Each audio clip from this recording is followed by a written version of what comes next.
So now, let's get into some more New Year's news because we did talk about New Year's and all this other stuff. Let's get into this whole thing where with New Year's, you already know comes with the New Year's Rockin' Eve, and then you have Andy Cohen with his signature New Year's CNN thing with Anderson Cooper, which they both make my teeth itch. And there was one video I saw of Andy walking down the street in some sandals. I don't know where he was because I'm like, it was not warm enough for you to not be wearing no jacket. But anyway, he looked disheveled.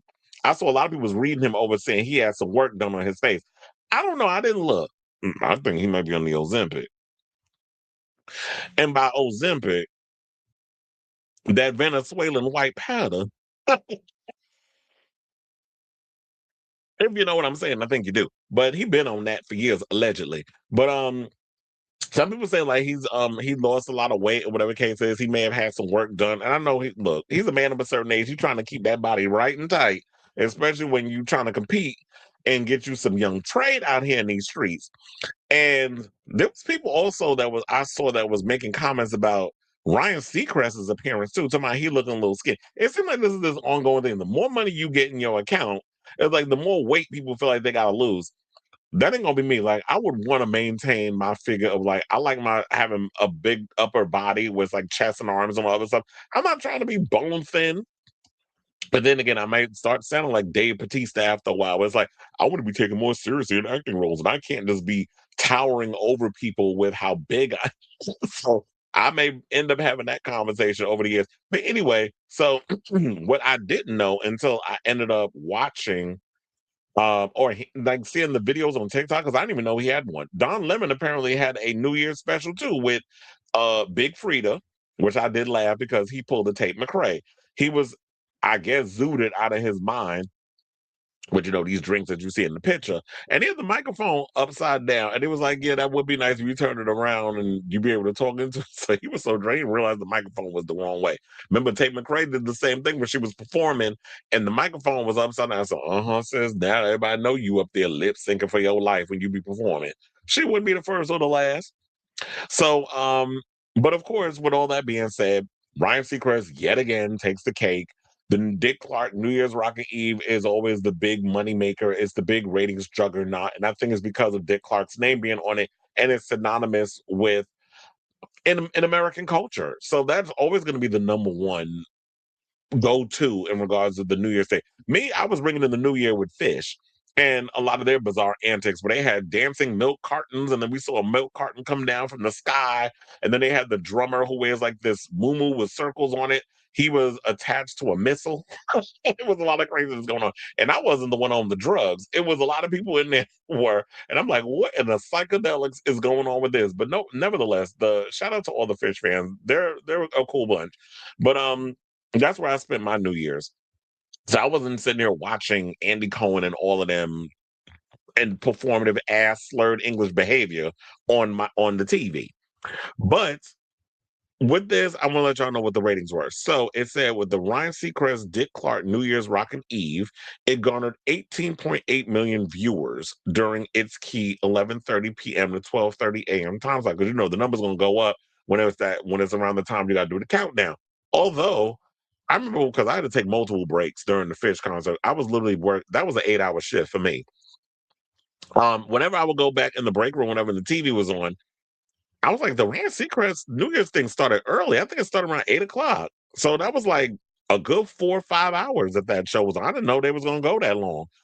But then they said that it's up from last year, 17.9 million viewers. Things aren't looking good for Don Lemon.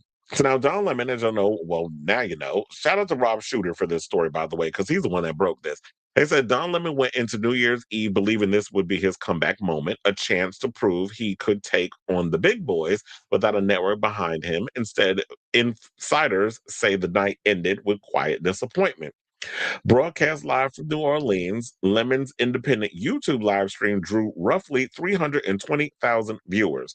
While respectable for the first year digital effort, it fell far short of what Lemon privately expected after years at the center of cable news biggest night.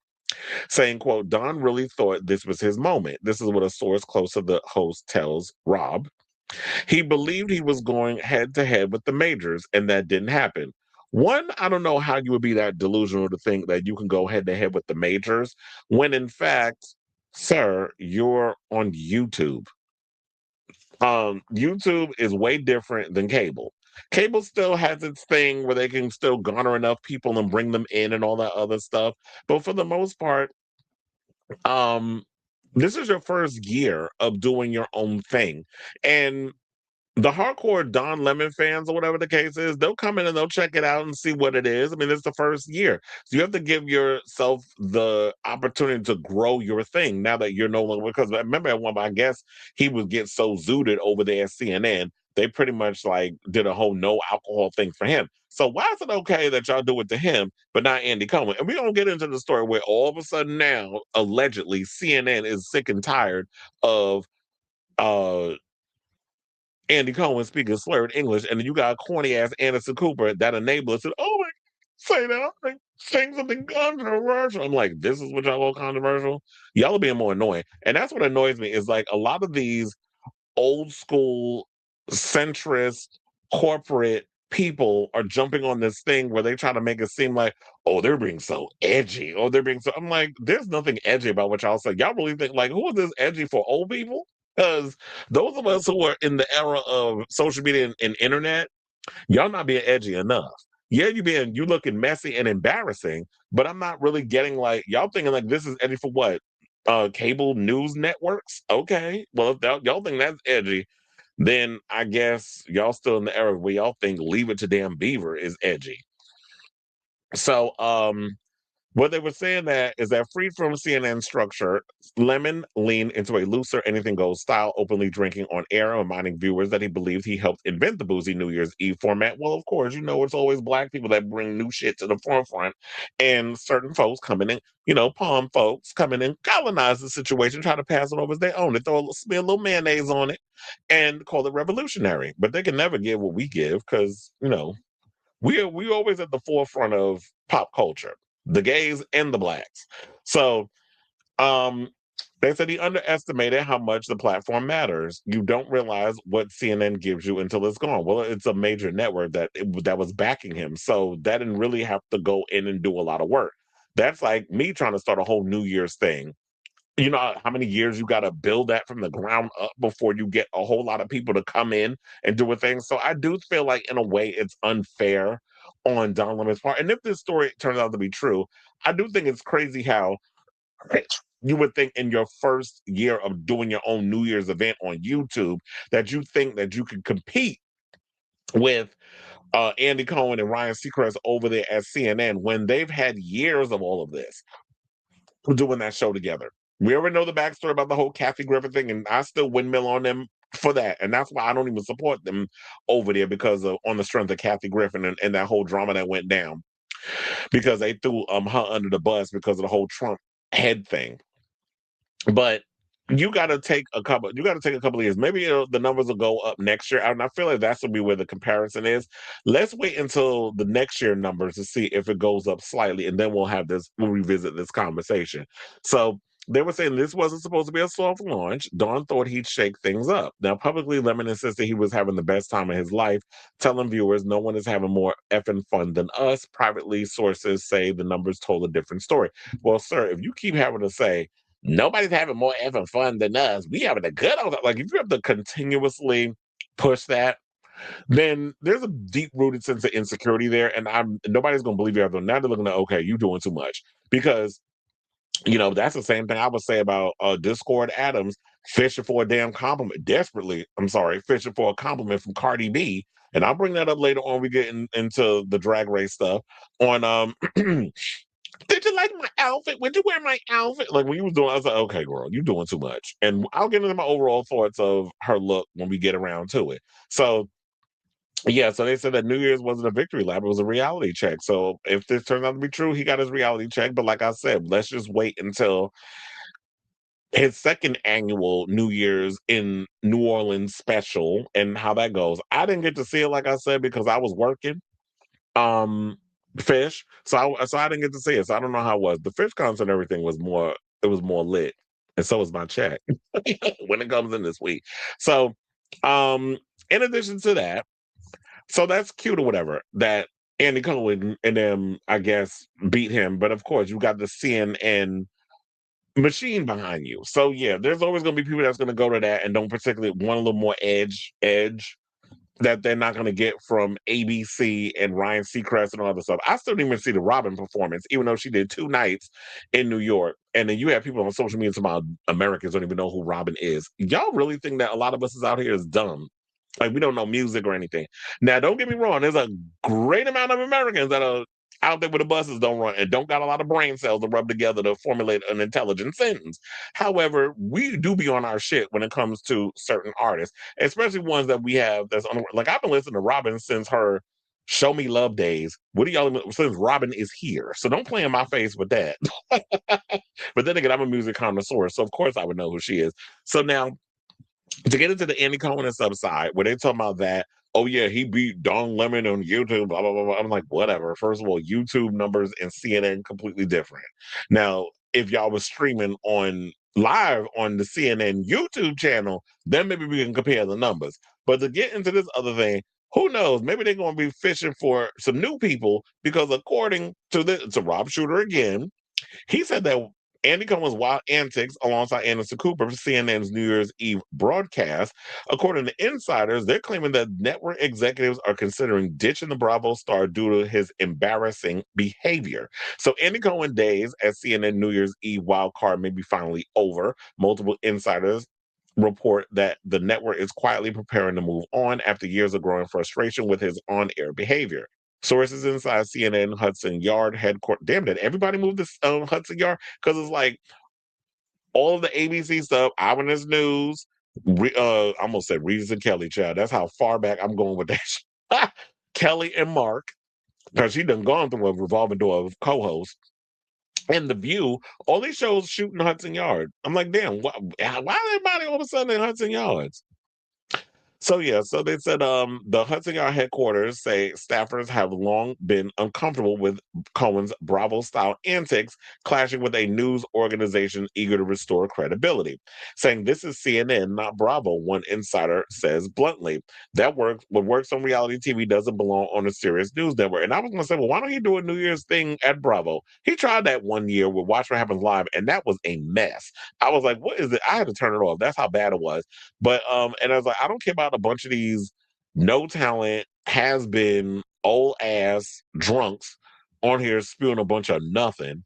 Although there was someone there that was entertaining, like Sonia Morgan, a bunch of them. But I was like, nobody don't care about sitting with these old tight ass broads. But that's Andy's stick, so we got to go along with it. So now they said the breaking point came during CNN's latest New Year's Eve broadcast when Cohen launched into a profanity-laced alcohol feud, speaking all kinds of slurred English, targeting outgoing New York City Mayor Eric Adams. Outgoing? First of all, tied ass, corrupt. Those are the words we should be using. Or, but you say outgoing man, his ass is going out the door. Is that what we talking about when we say outgoing New York City mayor? Because there was nothing outgoing about him, except when he would always go to them clubs. And one of a friend of mine spilled some tea to me about Eric Adams. This is the same moron I was running around during the time when we had the lockdown, you know, well, in America, but mainly in New York, we had the lockdown where people were supposed to be going to clubs and all kinds of other stuff. He's going and doing all kinds. He was out there partying with people in these little underground parties where you're not even supposed to be doing that because of the pandemic. That moron was out there doing that. Thank God he's going. And I heard he done left the country. Bye. Let the door hit your black ass on the way out because I don't want his McGilla gorilla looking ass coming back. I hated. Never in my life have I hated a politician. I hated Eric Adams more than I despised Giuliani. And that's saying a lot because I couldn't stand Giuliani on the strength of how he destroyed a lot of my friends who worked in the nightlife scene when he was cracking down. And that was, of course, when I was illegally going to certain parties in New York because I wasn't old enough yet. How he cracked down on a lot of the parties and stuff that was going on in New York because apparently it was a lot of mobsters that were running a lot of the nightlife scene and stuff in New York. So they also said that yeah, so him going on his rant, it was stupid. It was embarrassing. I posted on my social media, so if you follow me on Facebook and the like, I'm sure you've probably seen the clip that I posted up. It was kind of embarrassing. You looked a fool. but this is something he does every year. So I don't know if I 110% believe this story because while the fans are loving it, because I read some of the comments, people was like, "Well, we like when he be getting all drunk and blah, blah, blah." So y'all feeding the beast. The people apparently like it. Y'all know y'all ratings go up. If you were to get rid of Andy Cohen for next season, who you gonna replace him with? Y'all had unfunny ass Amy Sedaris attempted to make a trans joke, and that didn't go over well. But I'm like, that bitch ain't never been damn funny. I hate like one of my least favorite episodes of Drag Race is when her and is that her brother or husband? I don't know. It was another one with a Sedaris last name. They did an episode together, and I was like, this episode is so goddamn dry. Why did y'all have them on there? But I get it.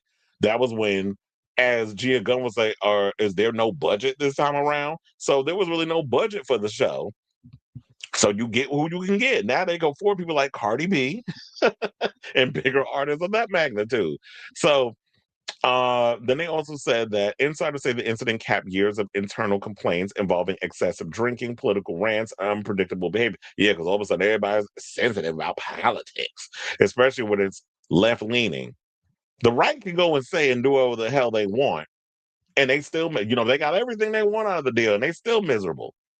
But let some, you know, left leaning person like Andy Cohen is come out and give his opinion on how horrible of a mayor that Eric Adams was, which he has a right to do, because I couldn't stand his ass either. So rant on. But if y'all like it, that's what he's gonna give you what you asked for, because they like all that ranting and him being a drunken mess, and Anderson sitting there. Oh my God, you're saying something good. Well, stop it, stop it. All that corny, fake, phony bullshit he does, which it makes my damn. He just works my root canal nerve with that. Now, they said that CNN's parent company, Warner Brothers Discovery, as you know, is under financial pressure, prompting heightened scrutiny of all on-air talent. So they're saying how the timing could be worse on this. When a company is considering restructuring, you don't keep liabilities. This is according to a media executive. You clean house. Even Cooper is said to be distancing himself. Well, he didn't look like he was distancing himself on that episode. They said Anderson is a journalist. So they say. He doesn't want to babysit someone slurring through political reasons. Well, that's why you shouldn't go on them rants when you're drunk, because then you don't have your thoughts together. It also goes to show that there's a lot of celebrities who are just not very bright when it comes to talking politics. Which is what look when we talk about Nicki Minaj and Snoop Dogg and so many others, 50 Cent. We've said that many a times. Whether it's on the right or the left, if you're gonna jump in and talk about politics, at least know a little bit more than just what you be picking up on the Google search cliff notes given to you by AI to know what the hell you're talking about with politics. So it's like, I'm with you with what you saying with the whole Eric Adams thing. It was just, you wasn't making no sense because you drank too goddamn much. Now, maybe if you had like maybe 2 shots, then you'd be able to accumulate or formulate the words of what you got to say. But when you're down to shot number 8, it's like, nah, leave the politics alone. So they said inside CNN, the mood is clear. It's embarrassing, and CNN is done being embarrassed. Well, we'll see how that all works out at the end of the year if this turns out to be true that he is over Andy Cohen's antics. But to be honest, I love you, Rob Stewart. And a lot of times you be on it with the T. I don't know if I necessarily believe this. I do believe that they liken the antics until somebody goes in and buys up the thing. And who knows? Look, I was going to say if Paramount was to get their hands on it, more than likely this story would be true. But if it's Warner Brothers Discovery, I'm just like, I don't know.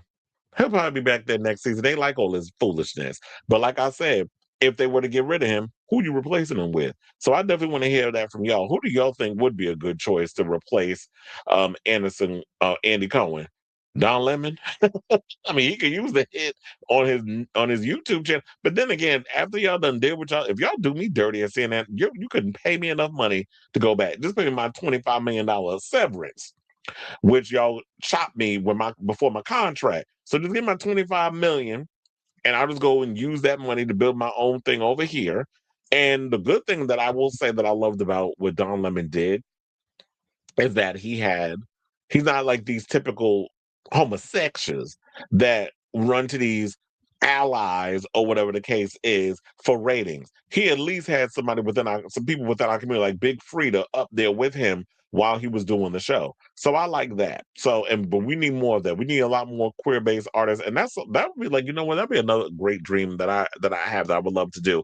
I would love to have when I get to a place secure enough where I have a big enough following that I can do my own New Year's Rockin' Eve or whatever we're gonna call it. Chris Avalon New Year's Bash. And we have a lot of queer-based entertainment. We have actors, performers, you name it, and we're gonna celebrate queer art. I'm not gonna sit up here and just we need an ally. We got enough of those. I mean, we ain't got to do the whole Paris Hilton being the Grand Marshal. We need some actual queer-based Grand Marshals up in this situation. So let me know what you guys think of this story in the comments down below.